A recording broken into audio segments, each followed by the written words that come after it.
Hello दोस्तों। आज हम करंट अफेयर्स के टॉपिक की बात करेंगे। तो हाल ही में न्यूज़ आई है कि भारत अब रूस से जो तेल खरीदेगा उसमें डॉलर का इस्तेमाल ना करके युआन का इस्तेमाल करेगा। हाँ दोस्तों, ये न्यूज़ कहा जाए तो बहुत ही ज़्यादा है, मतलब हाल ही में देखी जा रही है कि अब डॉलर का इस्तेमाल ना करके युआन इस्तेमाल होगा, परंतु ये अभी पूरी तरह से साक्ष्य नहीं मिले हैं। बस रिपोर्टें आई हैं हाल ही में अभी अक्टूबर में कि हाँ, अब युआन का इस्तेमाल करेंगे और डॉलर का नहीं करेंगे। परंतु अगर डॉलर का इस्तेमाल नहीं करेंगे तो क्या होगा कि अंतर्राष्ट्रीय दबाव पड़ेगा भारत के ऊपर। अंतर्राष्ट्रीय दबाव हमें देखने को मिल सकता है भारत के ऊपर। और साथ ही साथ हम बात करें तो ये भी हो सकता है बहुत सारी हमें भारत को चुनौतियाँ, जैसे आ, जो मुद्रा विनिमय है इसमें प्रॉब्लम हो सकती है, अंतर्राष्ट्रीय दबाव पड़ सकता है। और जो पश्चिमी देश हैं जो डॉलर जिनकी करेंसी होती है, उन देशों के साथ में कहा जाए तो अच्छे व्यापार या संबंध नहीं हो सकते और कुछ लाभ भी हो सकते हैं। परंतु अगर हम बात करें तो बहुत सारी चुनौतियों का सामना करना पड़ेगा भारत को। तो ये चीज़ सही है कि नहीं, इस चीज़ के बारे में हम पढ़ेंगे और ये न्यूज़ क्या है इसके बारे में पूरी डिटेल में आगे मैं बताती हूँ। तो न्यूज़ आई है कि हाल ही में भारत है रूसी तेल के लिए चीनी युआन में भुगतान करना शुरू कर दिया है। अब करा है ये पूरी तरह से हम आगे देखते हैं। तो प्रस्तावना क्या मेन विषय है, तो रूस और यूक्रेन युद्ध 2022 के बाद। देखो, अभी हमने देखा है कि रूस और यूक्रेन का युद्ध 2022 से अभी तक भी चल रहा है। तो क्या हुआ कि जो पश्चिमी देश हैं, जैसे हम बात कर लें अमेरिका हो गया और जो यूरोप के जितने भी देश हैं जहाँ पर डॉलर चलता है, इन सारे देशों ने क्या किया है कि रूस पर प्रतिबंध लगा दिया है। प्रतिबंध लागू कर दिया है कि आपको डॉलर वॉलर ये सारी जितनी भी सारे अच्छे से जो व्यापार होते हैं, ये सारी चीज़ें में मतलब रूस के साथ में नहीं करे जाएंगे। तो ये युद्ध के कारण, रूस और यूक्रेन युद्ध के कारण हुआ है। तो रूस के ऊपर प्रतिबंध पश्चिमी देशों ने लगा दिया है। इन प्रतिबंधों ने डॉलर आधारित लेन देनों को कठिन भी बना दिया। अब हर एक चीज़ पर जब प्रतिबंध लगेगा रूस के ऊपर, तो डॉलर पर आधारित जो भी लेन देन होता था, जो रूस से तेल लेने के लिए डॉलर यूज़ होता था या रूस भी डॉलर का इस्तेमाल करता था, तो क्या हुआ कि डॉलर पर अगर प्रतिबंध लगा दिया है तो क्या होगा कि जो लेन देन है इसमें कठिनाइयाँ हो जाएंगी। तो ये चीज़ हमें देखने को मिल रहा है। फिर हम बात करते हैं कि इस परिप्रेक्ष्य में जो रूस और कुछ तेल विक्रेता वैकल्पिक मुद्राएं युआन, दिरहम इत्यादि में भुगतान स्वीकार करने की स्थिति में खड़े हैं। इससे चलो मैं समझाती हूँ आसान तरीके से कि कुछ जो देश है, रूस के अलावा भी बहुत सारे जो तेल विक्रेता जो तेल को खरीदते हैं, उन देशों ने कहा है कि जो डॉलर है, डॉलर उसकी जगह पर अगर हम लोग युआन और दिरहम जैसे करेंसी में भुगतान करेंगे तो ये चीज़ सही होगी। तो इस चीज़ में बहुत सारे देश इस स्थिति को स्वीकार कर लिया है कि हाँ ठीक है, हम लोग युआन और दिरहम में भुगतान करेंगे। देखो, उन देशों ने स्वीकार किया है जहाँ पर कहा जाए तो डॉलर की रोक की है या तो फिर प्रतिबंध लगाया है जिन देशों के ऊपर, पश्चिमी देशों ने, जैसे भारत पर भी प्रतिबंध लगाया है, रूस हो गए और भी जैसे चीन ऊन हो गए, ये सारे देश और भी हो सकते हैं बहुत सारे देश। तो उन लोगों ने कहा कि हाँ ये चीज़ चलो सही है कि हम लोग डॉलर में ना सही कर भुगतान करके युआन और दिरहम जैसी करेंसी पर भुगतान करें। फिर भारत एक बड़ा तेल आयात कर है, जो कि कहा जाए रूस से लेता है तेल बहुत ही ज़्यादा। तो भारत है ने इस चीज़ या इस बदलाव से प्रभावित हुआ है। कि डॉलर को हटा करके अगर हम युआन है इन पर है अगर भुगतान करेंगे तो सही रहेगा। तो भारत ने भी इस प्रभाव को स्वीकार किया है। अगर हम बात करें तो हमने देखा है कि बहुत पहले से जो भारत जो तेल खरीदता था 2021 से 2022 के अधिकांश जो तेल सौदे होते थे, ये डॉलर या यूएई दिरहम पर हुआ करते थे। और अगर हम बात करें वैश्विक तेल को लेकर के, जैसे वैश्विक तेल है, जैसे विश्व के स्तर पर तेल खरीदा, जैसे जैसे भारत हो गया और रूस हो गया तेल खरीदते, तो उसी जो वैश्विक स्तर पर जो तेल खरीदा जाता था उसमें डॉलर का प्रभुत्व था। डॉलर ही मेन था कि अगर कोई भी अगर चीज़ तेल खरीदा जा रहा है और तेल का व्यापार हो रहा है तो उसमें डॉलर का महत्व बहुत ज़्यादा है। तो ये 2021 और 22 में बहुत ही ज़्यादा डॉलर फेमस हो गया था। और अगर हम बात करें 2022 के बाद में रूस और भारत में रूबल और दिरहम और डॉलर आधारित रुपया व्यवस्था की बचत की पहल हुई थी। इसमें क्या हुआ कि 2022 में भारत और रूस के बीच में जो व्यापार होता था उसमें रूबल और दिरहम जैसे डॉलर इस पर आधारित जो व्यापार होता था इस पर बचत होना स्टार्ट हो गई। इनका मतलब डॉलर का इस्तेमाल कम होना स्टार्ट हो गया, क्योंकि जो रूस है उस पर जो पश्चिमी देशों ने कहा जाए तो लगा दिया था मतलब प्रतिबंध। इस वजह से क्या हुआ कि मतलब डॉलर का इस्तेमाल कम होने लगा। फिर हम बात करें 2023 से 24 तक कुछ निजी रिफाइनरियों कुछ निजी रिफाइनरियों ने युआन में भुगतान किया। मतलब 2023 और 24 के बीच में कुछ देशों ने क्या किया कि युआन में भुगतान करना स्टार्ट कर दिया। लेकिन इसे व्यापक रूप से अभी कहा जाए तो व्यापक रूप से ये अभी पूरी तरह से ये नहीं है कि युआन में ही भुगतान होगा, परंतु स्टार्ट किया, अभी धीरे धीरे स्टार्ट किया गया है। शायद है एक समय में डॉलर की गिरावट हो जाए और युआन है ऊपर हो जाए, तो ये हो सकता है। कोई भी चीज़ होती है धीरे धीरे स्टार्ट होती है, तो ऐसा भी हो सकता है। अगर हम युआन में भुगतान के रुझान की बात करें तो इसमें क्या होगा कि यही हाल ही में अक्टूबर 2025 की रिपोर्ट आई है, तो उसमें क्या कहा गया है कि रूस से जो तेल खरीदा जाता है, जो भारतीय रिफाइनरी उसमें युआन से भुगतान की मांग कर रहे हैं। मतलब है कि जो हम लोग हैं मतलब रूस से तेल खरीदते हैं तो उसमें ना युआन की भुगतान की मांग की जा रही है कि हाँ अब युआन का इस्तेमाल किया जाएगा, ये ना कि डॉलर का। जैसे इंडियन ऑयल कॉरपोरेशन IOC, इसमें क्या है कि कथित तौर से 2-3 शिपमेंट का उपभोक्ता युआन में किया गया। मतलब क्या है कि 2 से 3 बार कहा जाए जो भुगतान है, जो मतलब रूस से जो तेल खरीदा गया तो उसमें जो भुगतान किया गया है 2-3 बार युआन से किया गया है। तो मांग बढ़ रही कि हाँ अब हम युआन से ही भुगतान करेंगे, ना कि डॉलर से। इन सौदों के लिए तेल अभी भी डॉलर में मूल निर्धारण के आधार पर तय किया गया है। मतलब क्या है, ये जो सौदा हुआ है इसमें जो तेल खरीदना है वो अभी भी डॉलर पर आधारित है कि हाँ डॉलर ही मतलब मूल निर्धारण है कि डॉलर से ही खरीदा जाएगा।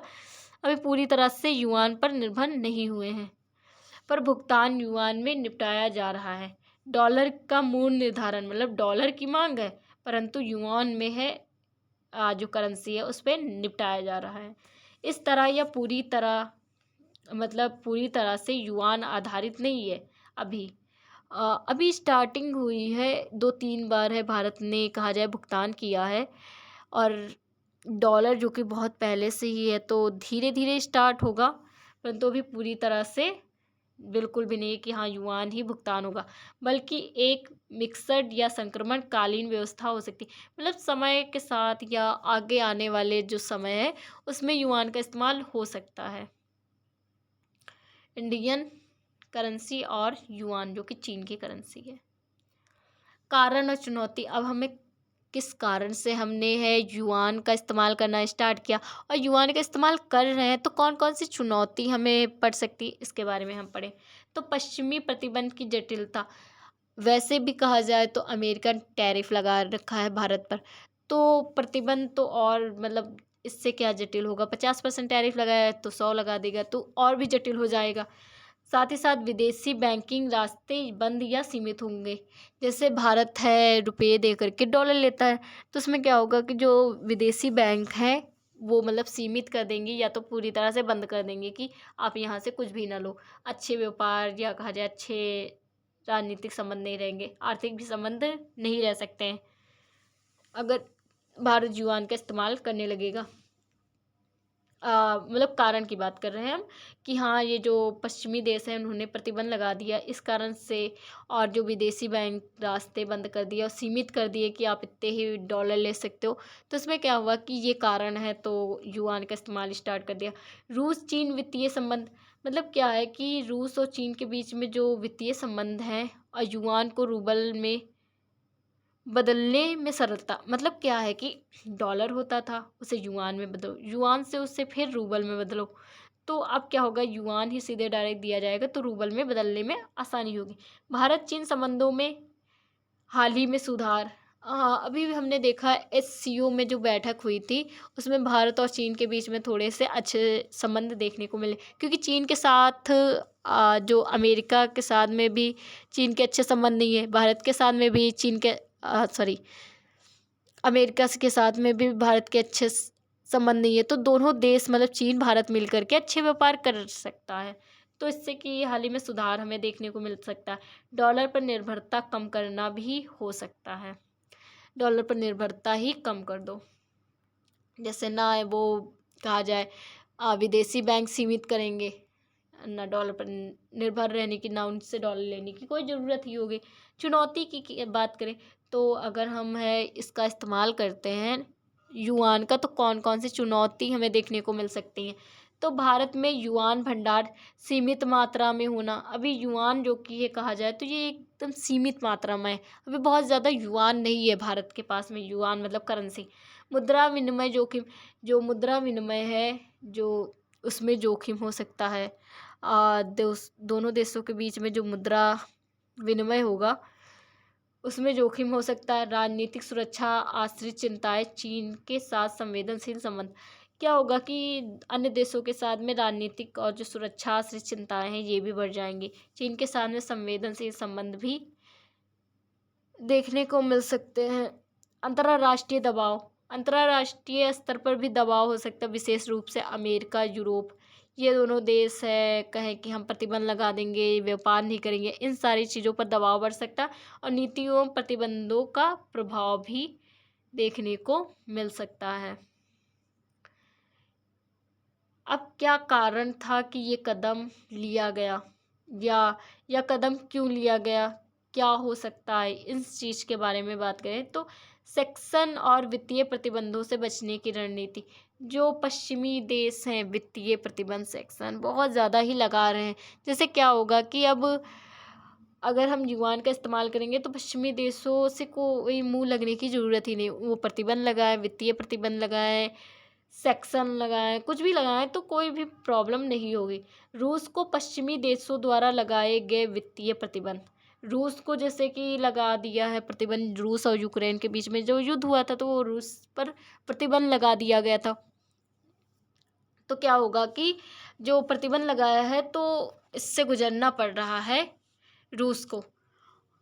तो क्या होगा कि अगर युआन का इस्तेमाल करेंगे तो रूस को कोई प्रॉब्लम नहीं होगी।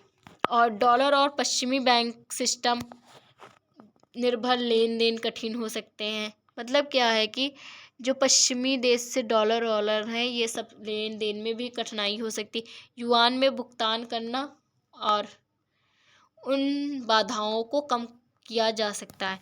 जैसे कि रूस पर अभी हाल ही में जो पश्चिमी देश है उन्होंने क्या किया है कि प्रतिबंध लगाया है, और डॉलर जो पश्चिमी बैंक के सिस्टम है उनके पर जो निर्भर थे लेन देन में उन पर भी प्रतिबंध लगाया है। तो क्या होगा कि युआन में अगर भुगतान होने लगेगा तो इन जो भी बाधाएं देखने को मिले, ये प्रतिबंध लगा दिया गया है पश्चिमी देशों के द्वारा, तो ये बाधाएं कम हो जाएंगी। रुपये रूबल या डॉलर डबल रूपांतरण काम करना, मतलब क्या था कि डॉलर से युआन, युआन से रबल में परिवर्तन होता था। तो अब क्या होगा कि युआन होगा तो अब रबल में ही परिवर्तन करना पड़ेगा। तो ये दो डबल रूपांतरण का काम होता था वो अब नहीं करना पड़ेगा। तो पहले अगर भारत डॉलर या अन्य मुद्रा का भुगतान करता था तो क्या होता था कि जो धनराशि है उसे युआन में या अन्य माध्यमों में बदलने की ज़रूरत होती थी ताकि उसे रूबाल में बदला जा सके। डॉलर को युआन में बदलते या कोई अन्य मुद्रा में बदलते, फिर उससे जा कर के रूबल में बदलते थे। मतलब बहुत 3 प्रोसेस से गुजरना होता था, वहीं पर 2 प्रोसेस से गुजरना होता था। अब क्या होगा कि सीधे ही भुगतान करने से एक मध्यवर्ती काम बच जाएगा।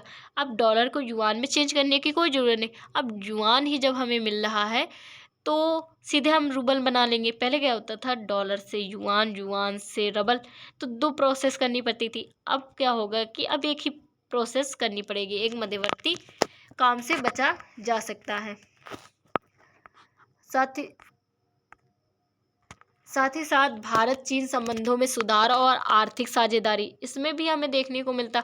हाल ही में हम बात करें तो भारत और चीन के बीच में कुछ कूटनीतिक तनाव जो कि कम दिखे हैं, अच्छे से मतलब संबंध देखने को मिल रहे हैं अच्छे से। दोनों देशों के बीच में वार्तालाप भी हो रही है और संबंध भी अच्छे से स्थापित हो रहे हैं। इस वातावरण में क्या किया जाए कि जो चीन की मुद्रा को व्यापार में शामिल करना आसान हो सकता है।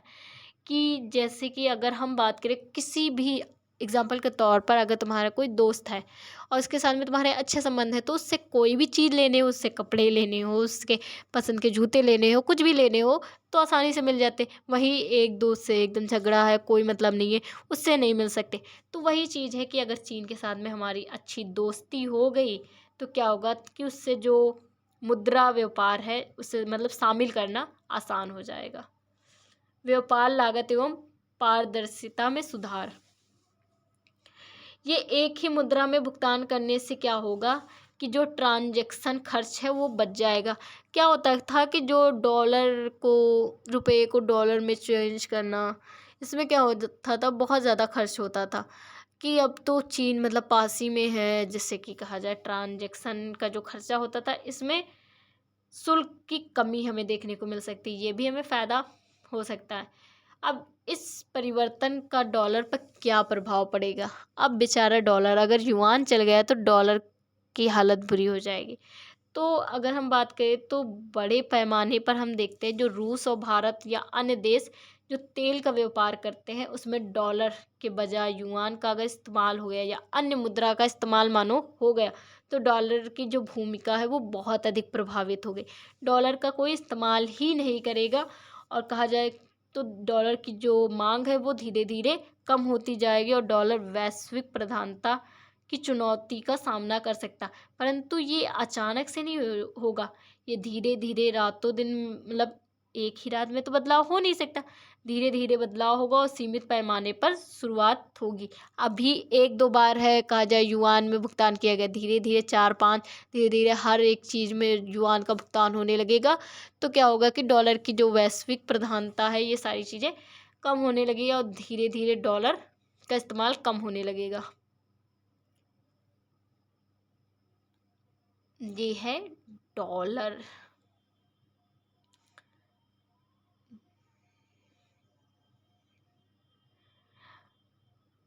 हम बात करें अब अमेरिका या ट्रम्प की क्या टिप्पणी है। देखो, डॉलर तो अमेरिका का है और भी जो यूरोपीय पश्चिमी देश है, परंतु इस पर अमेरिका का क्या जवाब है, उसने क्या जवाब दिया है, इस चीज़ के बारे में हम बात करें तो उन्होंने कुछ इस पर टिप्पणी की है या नहीं की है। तो ट्रम्प ने जो भारत जो रूस से तेल खरीदता है उसकी आलोचना पहले ही उन्होंने की है कि भारत है रूस से जो तेल खरीदता है ये बेकार है और रूस से तेल ना खरीदे, जिसके कारण भारत ने तेल फिर भी खरीदा और जिससे ट्रम्प ने कहा जाए तो टैरिफ लगा दिया। परंतु भारत ने फिर भी रूस से तेल खरीदा क्योंकि जो रूस है वो भारत का एक सच्चा दोस्त है। तो इस वजह से जो इसकी आलोचना मतलब ट्रम्प ने पहले ही कर दी कि भारत रूस से तेल खरीदता है, बल्कि इस क्रिया को यूक्रेन युद्ध को वित्तीय देन जैसा करार दिया। अब ये भी कहा गया है ट्रम्प के द्वारा कि भारत जो तेल खरीदता है तो रूस के पास में पैसे जाते हैं और पैसे जाते हैं तो रूस ना यूक्रेन से युद्ध करता है, जिससे कि अगर हम डायरेक्टली ना सही इनडायरेक्टली जो उनकी बात को समझे तो मतलब उन्होंने डायरेक्टली ना सही इनडायरेक्टली उन्होंने ये कहा है कि भारत रूस की मदद करता है युद्ध के लिए।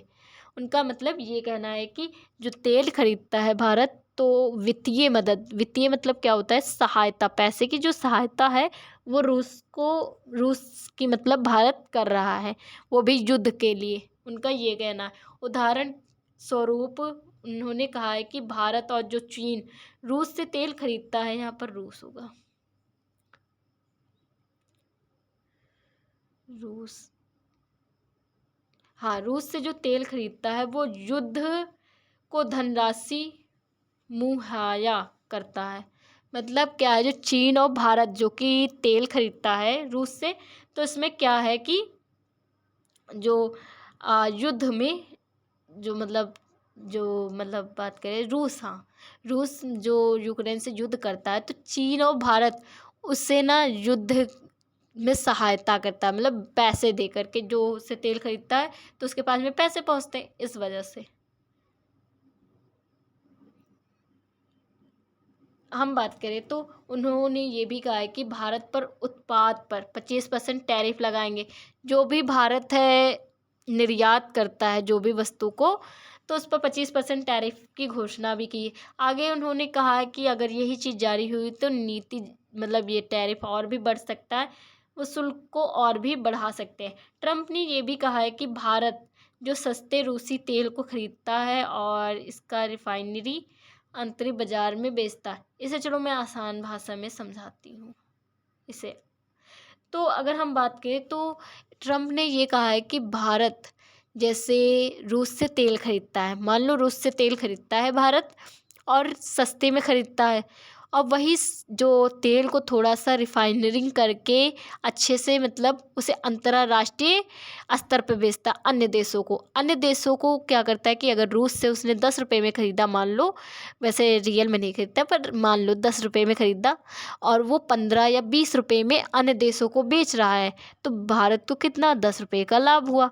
उन 10 रुपये का जो लाभ होता है वो भारत अपने पास में रखता और युद्ध में कहा जाए तो उन रुपयों को देता है, जिससे कि अन्य देश हैं उन रुपयों को नहीं गिन रहे हैं।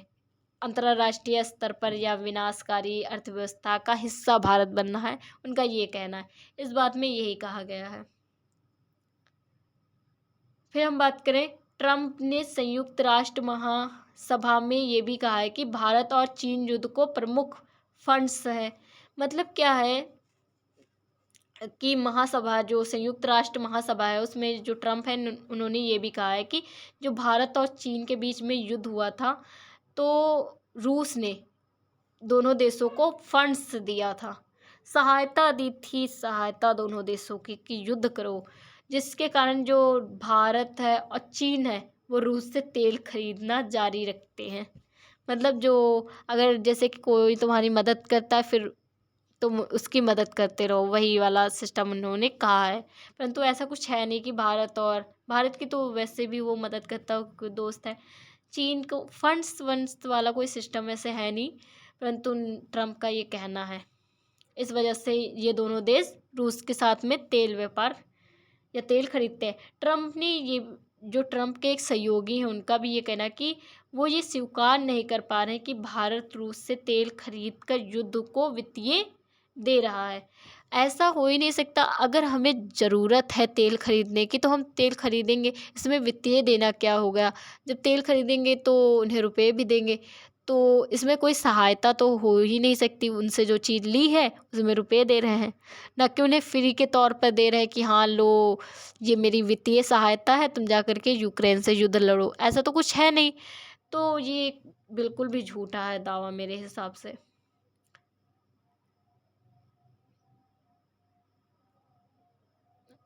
ट्रम्प का ये सब कहना है झूठा, एकदम झूठे दावे हैं। अगर हम बात करें भारत चीन के बीच संबंध को लेकर के, तो हम बहुत पहले से देखते आ रहे। 1962 में भारत चीन का युद्ध हुआ था और भी बहुत सीमा पर विवादें होती रहती हैं, और जो चीन है उसने भारत के कुछ एरियाज़ पर कब्ज़ा भी करे हैं, जैसे कि जो कैलाश पर्वत है उन सारे चीज़ों को। और जैसे चीन है पाकिस्तान की मदद भी करता था युद्ध में, तो चीन के साथ में अच्छे संबंध नहीं थे, परंतु हाल ही में थोड़े से अच्छे संबंध देखे जा गए हैं। पर तनाव मतलब मुक्त सैन्य वार्तालाप भी हुई हैं। चीन के जो राष्ट्रपति हैं और जो भारत के प्रधानमंत्री के बीच में वार्तालाप भी हुई है, लेकिन पूरी तरह से शांति अभी नहीं आई है। व्यापार अब भी जारी है और यानी राजनीतिक तनाव और आर्थिक संबंध के साथ चल रहे हैं। मतलब क्या है कि जो सीमा पर विवाद हो रहे हैं वो भी चल रहे हैं और आर्थिक रूप से जो व्यापार है ये भी चल रहे हैं। मतलब एक तरफ तनाव भी चल रहा है, एक तरफ व्यापार भी चल रहा है एक साथ। भारत ने रूस के तेल भुगतान में युआन का इस्तेमाल करना स्टार्ट किया। तो चीन के साथ अप्रत्यक्ष आर्थिक संपर्क बढ़ाया जा रहा।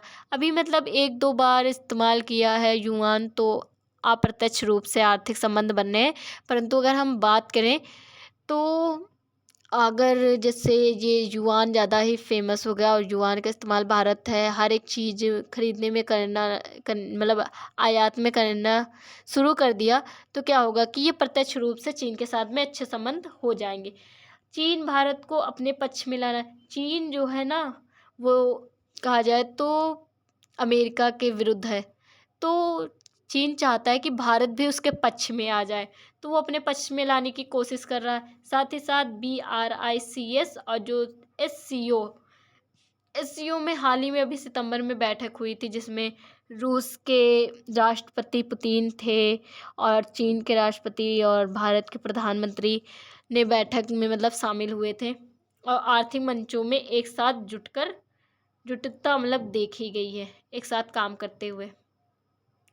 तो हाल ही में तो चीन और भारत के संबंध अच्छे हैं, परंतु आगे क्या होगा या पूरी तरह से भी नहीं कह सकते कि अच्छे हैं कि नहीं। अगर हम बात करें भारत रूस के बीच संबंध, ये तो हम बहुत पुराने दशकों से देखते आ रहे हैं। 1972 में जब भारत पाक युद्ध हुआ था उसमें भी रूस ने बहुत ही ज़्यादा मदद की थी भारत की। तो अगर हम बात करें कूटनीतिक संबंध को लेकर के, तो रूस भारत के लिए टाइम टेस्टेड फ्रेंड्स माना जाता है, मतलब बहुत पुराना फ्रेंड्स माना जाता है। दोनों देशों के बीच वार्षिक शिखर बैठक, मतलब एक वर्ष में कई बार दोनों देश के जो प्रधानमंत्री और मतलब वहाँ के राष्ट्रपति के बीच में बैठक होती रहती है। और भारत को केवल कुछ ही देशों के साथ, मतलब क्या है कि ये वो वार्षिक बैठक होती है वो भारत कुछ ही देशों के साथ करता है और उसमें से रूस भी आता है। फिर हम बात करें रक्षा और सुरक्षा सहयोग। हम देखते हैं कि कोई भी मिसाइल होती है हम लोग रूस से ही खरीदते हैं। तो अगर बात करें तो 60 से 70 जो भी सैन्य उपकरण है यहाँ पर भी रूस है, रूस से ही मतलब लिए जाते हैं। रूस तकनीकी या डिज़ाइन पर आधारित होते हैं। अगर हम बात करें S-44 मतलब 100, ये एयर डिफेंस सिस्टम है। और INS विक्रमादित्य ये भी मतलब है रूस से लिया गया है। ब्रह्मोस मिसाइल ये भी रूस से ली गई है। बहुत सारी मिसाइलें हैं जो कि रूस से ली गई हैं। ऊर्जा और तेल गैस व्यापार, तेल का भी हमने देखा है टैरिफ लगाया गया। ट्रम्प मना कर रहे हैं कि तेल ना खरीदो रूस से, परंतु भारत तेल खरीदेगा क्योंकि भारत का पुराना दोस्त रूस है। 2022 के बाद में जो रूस भारत का सबसे बड़ा तेल आपूर्ति करता बन गया।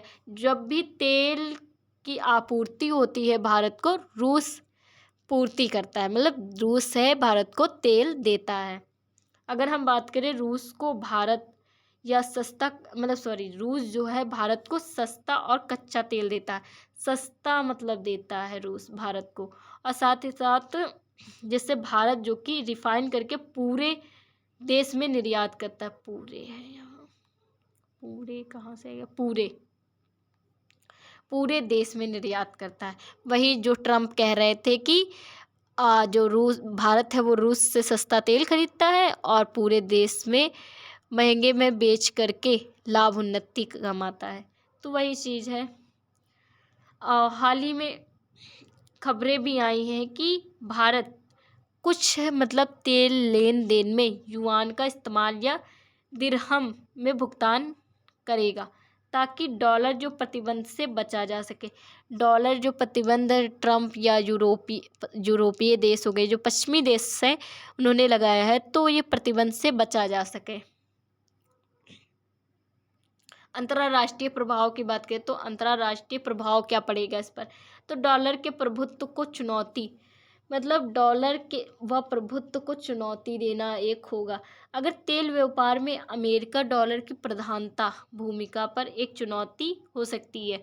अगर हम बात करें तो जो तेल व्यापार में अमेरिकी डॉलर है ये प्रधान है, और इसकी एक भूमिका की बात करें तो ये एक चुनौती हो सकती है। युआन का इस्तेमाल करना बहुत बड़ी चुनौती हो सकती है। यदि कई बड़ी अर्थव्यवस्थाएं जैसे ऊर्जा व्यापार में डॉलर की बजाय अन्य मुद्रा का उपयोग करेंगी तो डॉलर की वैश्विक मांग कम हो जाएगी, और वैश्विक मांग कम हो गई तो कहा जाए पश्चिमी देश बौखला जाएंगे। यहाँ हम अगर बात करें तो मुद्रा विनिमय एवं वित्तीय नेटवर्क परिवर्तन, जैसे कि भुगतान चैनल बैंकिंग और संरचना मुद्रा एक्सचेंज व्यवस्था बदल सकती है। जो एक्सचेंज व्यवस्था होती थी डॉलर में एक्सचेंज करो, ये व्यवस्था चेंज हो सकती है। साथ ही साथ जो भुगतान चैनल बैंकिंग है ये भी मतलब चेंज हो सकते हैं। अगर हम बात करें रूबल और युआन का उपयोग बढ़ना, इसमें क्या होगा कि रूस अपनी आय का हिस्सा युआन में प्राप्त कर सकेगा।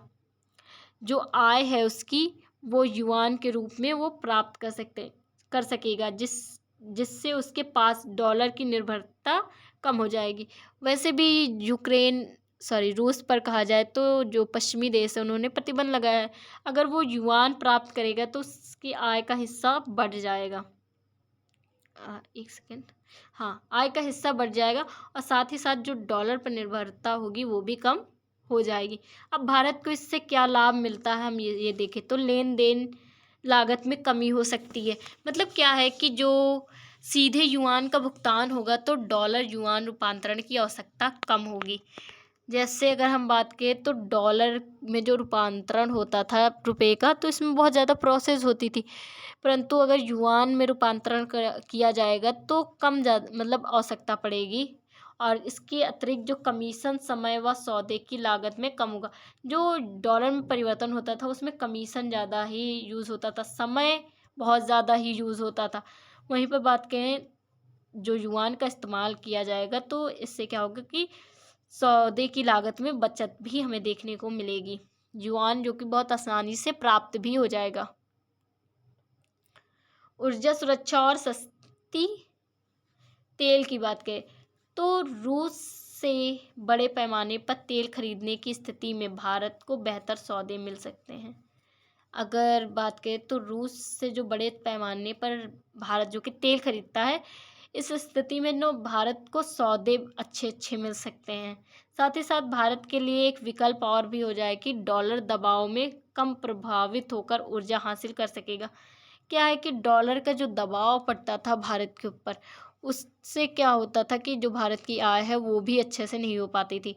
अब क्या होगा कि जो डॉलर का दबाव अगर युआन मतलब है स्टार्ट हो गया तो डॉलर का दबाव कम हो जाएगा और ऊर्जा हासिल कर सकेगा भारत।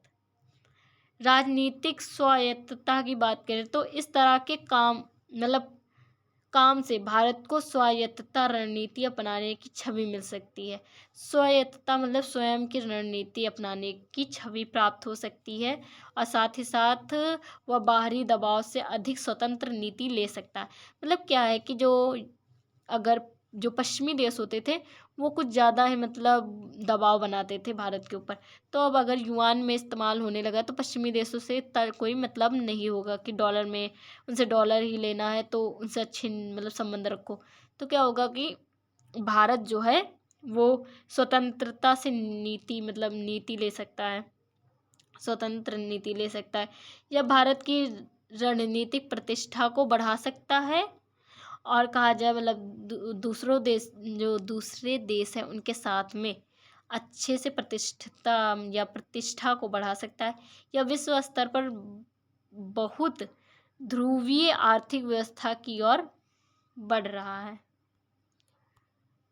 निष्कर्ष क्या निकला इसके बारे में हम अगर बात करें तो भारत ने अभी संपूर्ण परिवर्तन नहीं किया है, संपूर्ण तरीके से परिवर्तन नहीं किया, लेकिन युआन में भुगतान की दिशा में कुछ पायलट या प्रारंभिक प्रभाव हो सकते हैं। अभी 2 से 3 बार किया है मतलब भुगतान, परंतु अगर धीरे धीरे इसका भुगतान होगा तो ये प्रारंभिक प्रभाव है। कोई भी चीज़ है शुरू में ही मतलब स्टार्टिंग में ही सही नहीं हो जाती है, धीरे धीरे करने से वो आगे और भी ज़्यादा बढ़ती है। तो ये अभी शुरुआत की गई है भारत के द्वारा, शायद युआन डॉलर को मतलब कहा जाए तो उसकी गिरावट कर दे। यदि यह रुझान बढ़ता गया तो डॉलर के प्रभुत्व को चुनौती देने वाला काम हो सकता है, डॉलर को चुनौती देने वाला कार्य हो सकता है। थैंक यू सो मच, मिलते हैं